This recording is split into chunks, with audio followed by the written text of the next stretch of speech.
Ever wondered how Sweden went from being an agrarian economy to a global leader in innovation and sustainability? Well, it all started in the pre-19th century when Sweden's economy was predominantly agrarian. The country's economic activities were primarily rooted in farming, forestry, and mining. A major part of this agrarian economy was the trade with neighboring countries. Sweden's vast forests and rich iron ore deposits played a crucial role in this trade. Timber and iron were the country's main exports, cementing their importance in the national economy. This agrarian foundation was not just about survival or subsistence, it shaped the country's economic character and laid the groundwork for future growth and diversification. It taught the people the value of hard work, resource management, and international trade. As we move forward, remember this agrarian beginning. It's the fertile soil from which sprouted the seeds of industrial growth and economic transformation.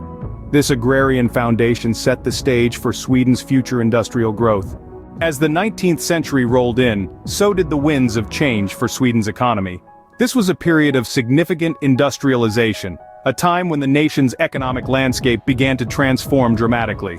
The late 1800s in particular were a pivotal era for Sweden, marking the rise of manufacturing industries and a shift away from its previous agrarian focus.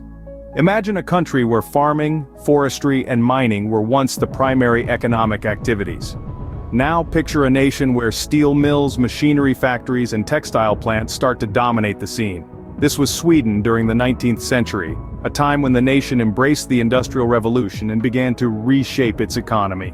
The seeds of industrialization were sown early in the 19th century with the establishment of manufacturing industries. The steel industry, for instance, began to grow, driven by Sweden's rich iron ore deposits and advancements in steel production technology. Machinery and textile industries, too, started to flourish, powered by the nation's skilled labor force and innovative spirit. This period of industrialization was not just about economic transformation, it was also a time of societal change. As industries grew, so did cities. Urbanization became a significant trend, with people moving from rural areas to urban centers in search of work in factories and industries. This movement gave birth to a new social class, the working class, marking a significant shift in Sweden's societal structure. The Industrial Revolution also brought about changes in Sweden's trade dynamics. The country, once a primary exporter of timber and iron, began to export manufactured goods. This shift in trade patterns played a crucial role in shaping Sweden's economic future. All these changes, the growth of industries, the shift from an agrarian to an industrial economy, the rise of the working class, the change in trade patterns, they all contributed to transforming Sweden's economy and society.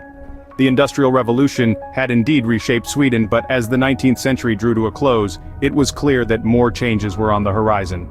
The aftermath of World War I brought both challenges and opportunities for Sweden. The war had left the world in disarray, and Sweden was not immune. The nation grappled with significant economic hurdles such as inflation and unemployment. As the dust settled, it became clear that the old ways of managing the economy wouldn't suffice. The interwar period, thus, became a crucible for change. The government responded decisively to the economic crisis. A series of social and labor reforms were implemented, marking a shift in the country's approach to governance. The goal was to build a more resilient and inclusive economy, and to this end, the concept of the welfare state was introduced. The welfare state, or folkhemmet, as it is known in Swedish, is a social system where the state plays a key role in the protection and promotion of the economic and social well-being of its citizens. Under this system, all Swedes were guaranteed certain basic rights, including access to healthcare, education, and social security. At the heart of this approach was the belief that all citizens should have an equal opportunity to prosper, regardless of their socio-economic background. The welfare state was more than just a set of policies. It was a vision for a fairer, more equitable society. The labor market was also reformed. Collective bargaining between employers and trade unions was encouraged, leading to better working conditions and wages for workers. This approach, known as the Swedish model, helped to reduce income disparities and promote social cohesion. These social reforms were not without controversy. Critics argued that the welfare state was too costly and could stifle economic growth. However, supporters countered that these reforms were necessary to ensure social stability and prevent the kind of social unrest that had plagued other European countries. Over time, these reforms have evolved and adapted to changing economic conditions. But the core principles of the welfare state, equality, solidarity, and social security, remain at the heart of Swedish society. These social reforms laid the foundation for modern Swedish social democracy.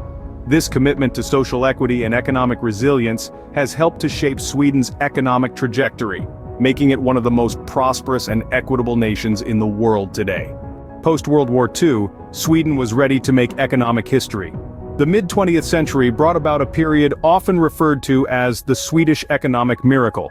This era was characterized by rapid economic growth and increasing prosperity.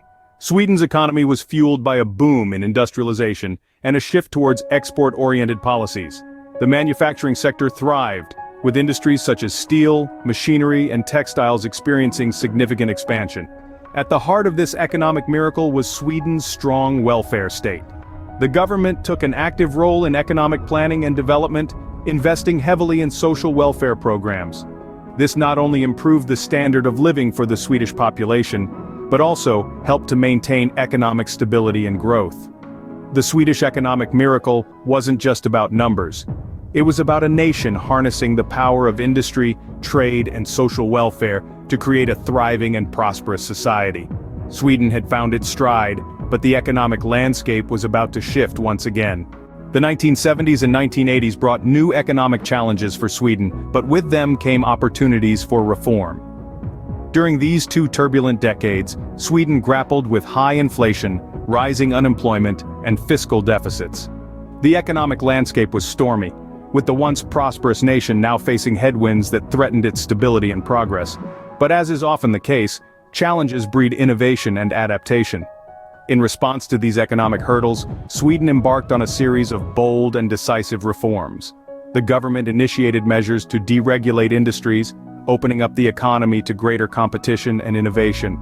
This deregulation was a significant shift from the previous economic model, which was characterized by a high level of state intervention. Simultaneously, the government sought to streamline public enterprises. Many state-owned entities were privatized, a move that not only bolstered the economy, but also enhanced efficiency and productivity. Privatization was a crucial component of Sweden's economic revitalization strategy, as it injected dynamism and entrepreneurial spirit into the economy. But perhaps the most significant reform was fiscal consolidation. Sweden took steps to rein in its fiscal deficits, implementing stringent budgetary controls and promoting fiscal discipline. These measures helped restore financial stability and pave the way for sustainable economic growth. A pivotal moment in Sweden's economic history came in 1995 when the country joined the European Union. This move further integrated Sweden's economy with those of its European neighbors, expanding its market reach and fostering greater economic cooperation. It marked a new chapter in Sweden's economic narrative, one that was increasingly interconnected and global in its outlook. These reforms, though challenging to implement, were necessary. They helped Sweden navigate economic rough waters and steered the country towards calmer shores.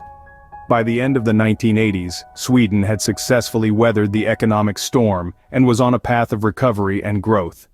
These reforms set the stage for Sweden's modern, innovative economy. As we will see in the next scene, they laid the groundwork for Sweden's transformation into a global leader in innovation and technology. Since the late 20th century, Sweden has been all about modernization and innovation. This era marked a significant shift in Sweden's economic focus. With the challenges of the past behind it, Sweden set its sights on creating an economy that could compete in the rapidly evolving global market. The country turned its attention towards the promotion of technology-driven industries, recognizing the potential of the digital revolution. This focus was not solely on the establishment of new businesses, but also on the transformation of traditional industries. Industries such as manufacturing, logistics, and even agriculture started leveraging advanced technologies, thus enhancing their efficiency and productivity. Education became a cornerstone of this drive towards modernization. Sweden began investing heavily in its education system, with a particular emphasis on science, technology, engineering, and mathematics, the so-called STEM fields.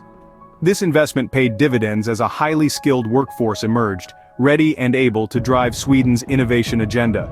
Research and development also saw unprecedented growth during this period. Sweden dedicated a significant portion of its GDP towards R&D activities, among the highest in the world.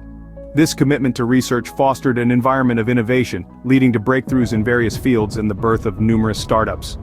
This focus on innovation and technology gave rise to successful companies in sectors like information technology, biotechnology, and renewable energy.